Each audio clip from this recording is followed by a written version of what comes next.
Hello you fans, Madarant here, and welcome to a deck profile with Ninja Kaijus. That deck where you tribute your opponent's monsters, summon out a big boss monster, and then take control of the duel. So yeah, one or two people requested this, so I thought I'd put it up. I thought I already did put it up, but it seems I didn't have one up. So yes, this is it. There is some minor changes from gameplay. Of terraforming has been cut down and almost has been dropped to make it more TCG acceptable, because Bottomless isn't too good until Pendulums come out properly, and that's not happened yet, not until November, and then Bottomless will be even more used or reused again. But yeah, hopefully this is effective enough. This will be a decent road deck. It's definitely budget, and I hope you guys enjoy it. If you do, try to play it. So yeah, just start off. All Kaijus have the base effect of tributing an opponent's monster to special summon it to your opponent's side of the field in attack position, and that should be made clear that it is an inherent summon, and they can't respond to it with something like Vanity's Emptiness, but they can respond to it with Solemn Warning and Bottomless Trap Hole, etc., and Black Hole of Heaven, but no Vanity's Emptiness in between, like Infernoids. Second is that if your opponent controls a Kaiju monster, you can special summon a Kaiju monster from your hand. So the best way to do that is with two Doggerans, summon one on your opponent's side of the field, and summon your own, and then use this effect to nuke the field. And the third effect is a restriction, which means you can only control one Kaiju monster. So if your opponent set your Kaiju monster, you can then summon out a different one, but then you can't actually flip summon that one. Or if it's forced to flip summon, it probably would go to the graveyard, or some kind of thing is sorted out to make sure it all works properly. So yeah, without further ado, let's get into the deck profile. So I'm running triple Doggeran, and this is mainly to do the combo where you summon out a Doggeran on your opponent's side of the field, you summon out your own Doggeran, and then you nuke the field so they don't have that 3000 beta. Plus, it's a 3000 beta that is going to be hard for your opponent to actually get through. Some decks like Cosmo can't get over this unless they have their Honest, or they have go into their extra deck. So mainly like Cosmo Forerunner can't run over a Doggeran unless it's got an Honest or some kind of backup. So that can be quite vicious. Just have a nice big beta that can reject your opponent's board during your turn. It removes 3 Kaiju counters from your field spell, which is the only one that has Kaiju counters right now that we have in the TCG. There will be more support in November, but this is the current support we have. So removing those 3 counters, it destroys all monsters your opponent controls, regardless of face up or face down. And that is about it, but it can't attack during the turn it uses this effect. The second is Kamungus, the sticky string Kaiju. This is the best Kaiju so far. It has an effect that is similar to lose one turn. When your opponent normal special summons on monsters, so it can work with Pendulum as well, because all of them summoned, then you just use his effect and all of them lose their effects and then can't attack. So moving 2 Kaiju counters from anywhere on the field, you can make their monster not be able to activate its effects this turn, and it can't attack until your next turn. So that's very good to slow your opponent down and weaken their resources. Very good if they try to get rid of it with Castel. They summon that Castel, Kamungus uses effects, and then just shuts down that Castel. If they haven't gone against Kaijus before. I should make this apparent that all players can use the Kaiju effect because it says anywhere on the field. So if your opponent controls the string Kaiju, they can stop your attacks and effects. So it's not the best to put on your opponent's side of the field unless you have a backup. Next is Hanzo. This is the ninja engine I use in this deck, mainly because it can access both of these cards somewhat efficiently and gives you access to the Magic Planter build. Hanzo is a nice card to search out as well, and searching will always help your waterfront out, and I'll get into that in a bit. But Hanzo's effect is when you normal summon that monster, you can add Ninjutsu Art from your deck to your hand. and you won't be using the second effect because you don't have any other ninja targets. So yes, and it's also an 1800 beta that you can use for your overlays. Next is the Fire Hand and Ice Hand Ice Hand engine. I use this engine to gain mass amounts of counters on my waterfront because every hand, technically, as long as it can resolve its effect, can technically add 2 counters, which is very good, and it gives you more plays for your exceeds on further turns, and something they may not always expect, and has some viciousness to it.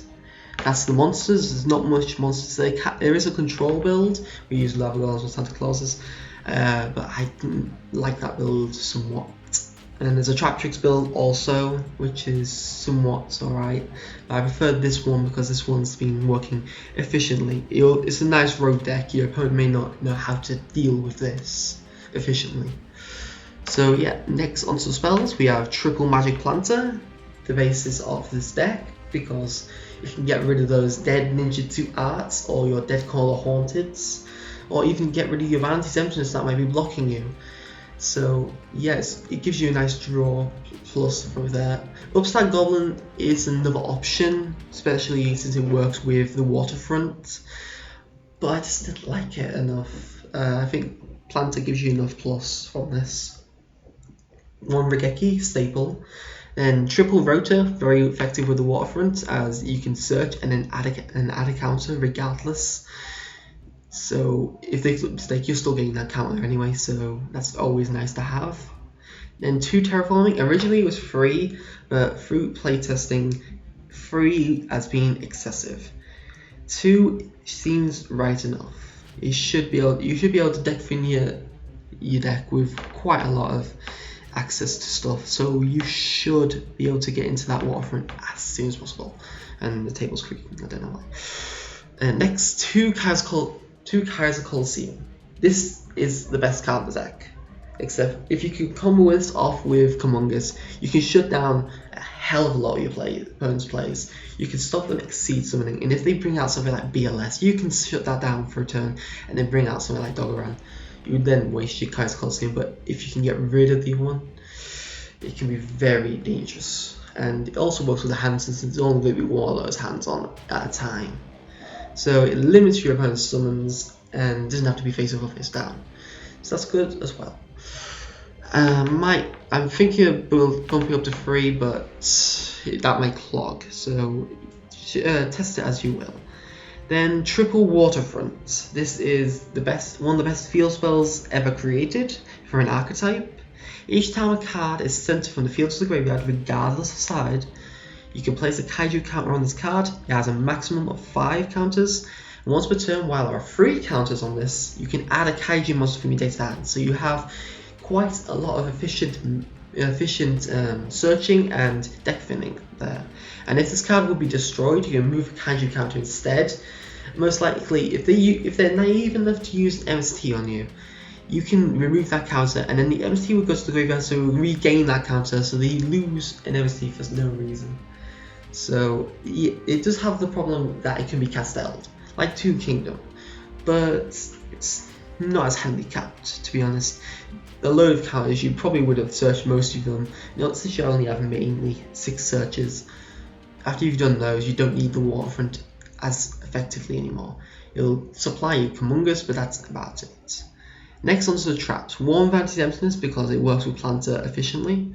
2 Phoenix Chain, which are the new 2 cards. 1 Terraforming taken out, and 1, what was the other one? Bottomless Trap Hole was taken out for the Phoenix Chains, just to increase the amount of access for Planter. So effect negation is so good in this time, so Phoenix Chain is good for this. 1 Ninjutsu Alpha Transformation. I'm only running 1 of each because it's gonna clog if I don't. I fear with only 3 ninjas in the deck, it's just gonna clog if I have too little. And they usually stay up after the monster is removed from the field, so you get to use Planter with it effectively as well. The transformation summons out Commungus by using Hanzu.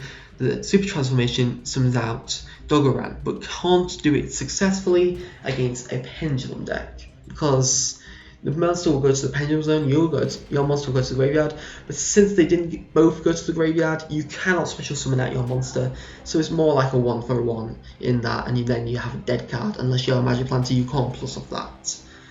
So Super Transformation may be dropped in the upcoming formats, but for now it's completely fine.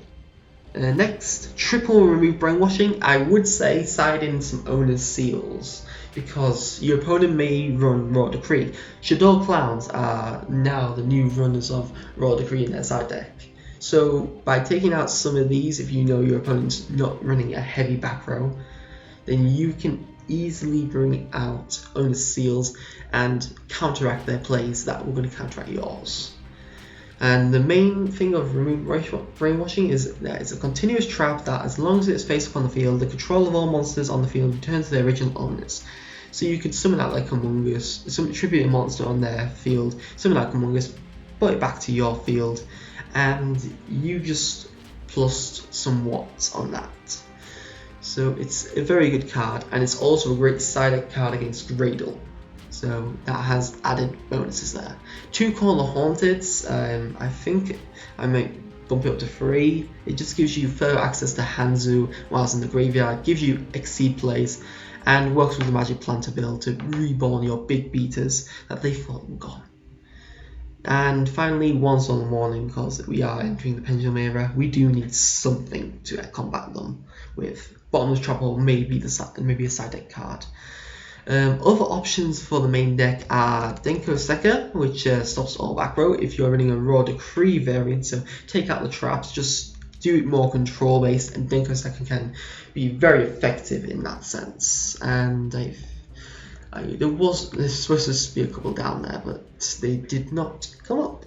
Continuous traps would be great for the side deck as well, because that will work with your planter as well. So mistakes and stuff like that, although mistake can hinder you, but you don't search that much. No search that much. But it still will work effectively.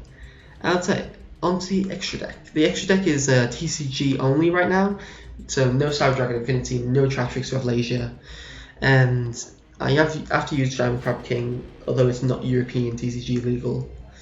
So yeah, Diamond Crab King is our Towers Out, which is very good to have. Just run down the towers or smash into it and just clear it out of the way, because towers isn't too big a problem in this deck because their tributing is not subject to other players' card effects, so that's very good there. But if you do come to a point where you only have like fire hands and ice hands, the Crab King will be good enough to work. Then Ptolemaeus, use all the time in rank 4 decks now. Gagakai Cowboy, 3rd game. Daggers to Emerald to resupply your Doggerans and Kaijus if you're really low and it's a real grind game. Excite on Knight, because it's Excite on Knight Castel, same reason. Heartland Draco to increase damage to your opponent's life points directly, and you have 2 targets for its nice effect to protect it from attacks. That's just it. Then 1-on-1, because 1-on-1s are alright in this deck because you can have a nice board presence, whereas Castel doesn't have as much board presence. So that works. Mirror Geist, more for the OCG than TCG right now. It's a very good way of counteracting Gradles, but it's quite effective against Yang Zing as well. And Yang Zing would be a bit of a dangerous deck against this. You tribute their monsters, but they can bring out big boards that you may not be able to deal with, and back so you can shuffle away Waterfront. And 1 Ragnar Zero, because it's changing attack. There may be a Kaiju in the future that changes attack before it happens. But Ragnar Zero is still a good card. Fire Fists are going to be around as well, so I can deal with them. And Yosenju, because they bring out massive boards and then you can't really work with that. And then Queen Gone Gone, just to have massive protection. Best card right now for protective abilities, except from Ptolemaeus, which you can rank up into Tyrus. So it's nice to have that. Plus, you can make make you that card. Like, say if it's an MST for your back row, for, say remove brainwashing, you can make it target Waterfront instead, which is very good because they just wasted their MST. And then finally, Dark Rebellion Exceed Dragon, just to get over some very powerful monsters. This deck doesn't really work very well against Shaddoll. It can work well against BA, Tellers, and what's the one? Not so much against Necros, and I can't remember what's the one. Klee. Klee can work well against as well because you're tributing their monsters, as long as it's not a carrier or a Helix. It should be all fine, and you can bring out nice boards with that. So yeah, that goes Dark Rebellion Exceed Dragons more to take out rogue decks. Then 3 rank 5s we run is Pallades, because Pallades is Pallades. Every rank 4 deck's running Pallades now. Tyrus to Regeki out, and Constellar Diamond to take out Shaddolls. And Inferno, which is another dangerous deck for this. And what's the one? BA as well. Can be somewhat dangerous as long as you can. As long as you can kill the mechanical seal, you should be fine. So yeah, I hope you enjoyed this deck profile for Kaiju Ninjas. Sorry about the yawning in between. But yeah, I doubt you enjoyed this deck. It's a nice fun deck to play, and with further support in November, this deck is set to be getting better. It's like UAs. Weren't so good in the beginning, and they're now a decent rogue deck now to go against, and can be effective against some of the meta at the present moment. So yeah, thank you for watching. Please leave your comments below if you want to suggest for a deck or suggest for my channel in general. And please like and subscribe if you enjoy this or want to see further content. Matt Durant signing out.